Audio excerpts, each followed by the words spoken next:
Habang ako ay paakyat sa kabundukan, may nakasalubong akong 3 batang binatilyo. Hindi ko sila tinanong kung saan sila papunta, kundi sinundan ko sila kung saan sila patungo.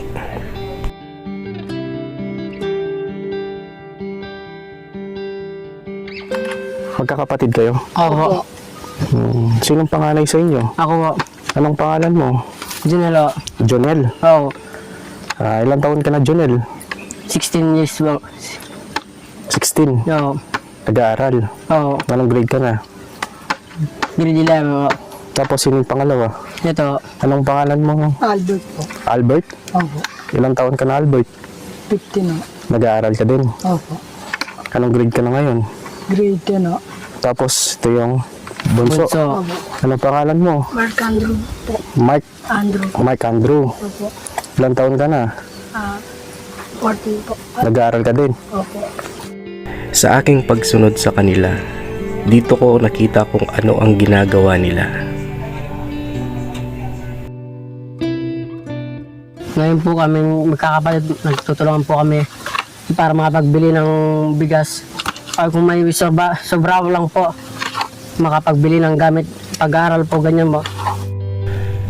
Sila ay kumukuha ng pwedeng ibenta, mga gulay, suso, at bungang prutas para may pambili ng bigas.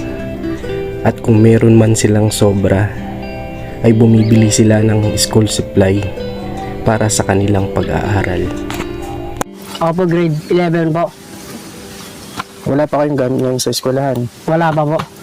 Wala pa po ako ng mga gamit. Ilan lang po. Ganyan po 3. Saka isang ballpen. Ano yung gamit mo ngayon sa eskwelahan? Ano yung nabili mo na? 3 notebook lang po, saka isang ballpen, yun lang po. Wala ka pang ibang gamit, yun lang. Wala po.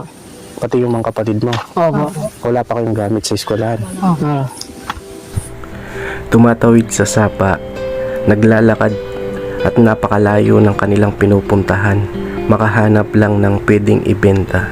Ito ba inuobliga ba ng magulang nyo na tulungan sila, na kumuha kayo ng pako, suso, mga gulay sa bundok? Kami lang po mag-aano para kung sila pa po mag-aano mag-ulbiyang. Hindi kayo inuobliga Hindi po. kung saan yung ginagawa. Oo. Para makatulong. Anong ano ng tatay nyo ngayon? Nag-ano din sila? Kumukuha din ng gulay, mga ganun. Opo. Kumukuha din. Sinasama namin po. Sinasamahan nyo din sila. Opo. Nag-uuling din kayo? Opo.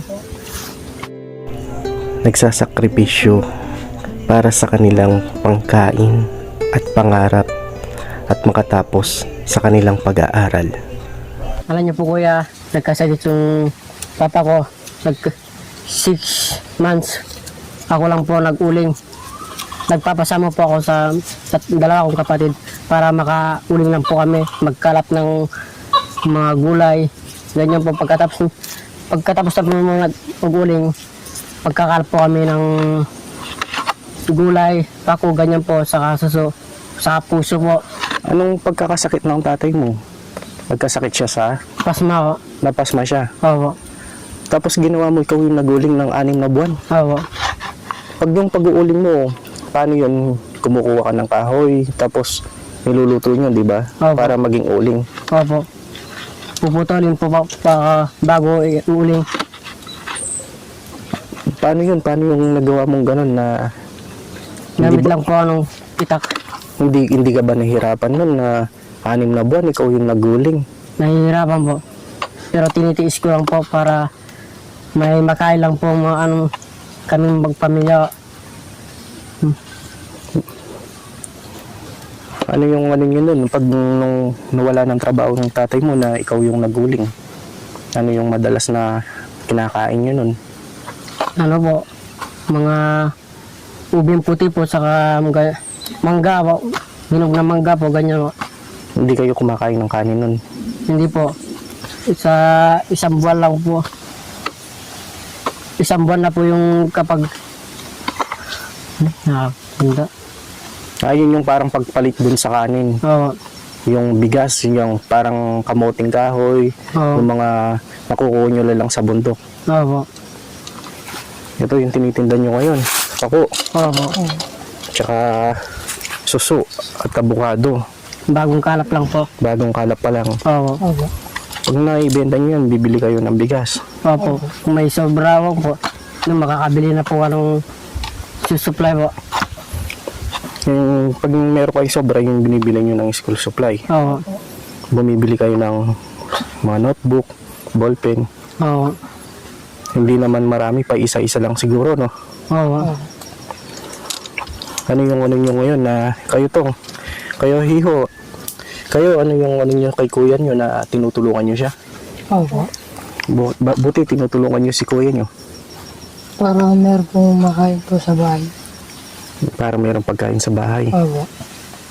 Ito ginagawa nyo, araw-araw nyo bang ginagawa ito o pagkatapos ng school nyo? Pagkatapos ng school. Tapos ng school, pumupunta na kayo dito sa bundok, Opo. sa may ilog, Oo. para manghalap ng gulay, ng suso. Ano yung pangarap nyo? Ikaw, anong pangarap mo? Ako po maging pulis po. Pangarap po maging pulis po. Bakit gusto mo maging pulis?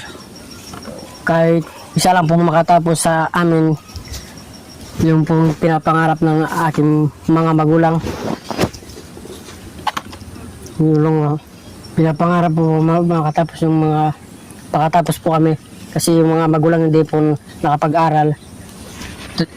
Kasi po ayaw namin po maranasan yung dating naranasan nila ng mga aming mga magulang.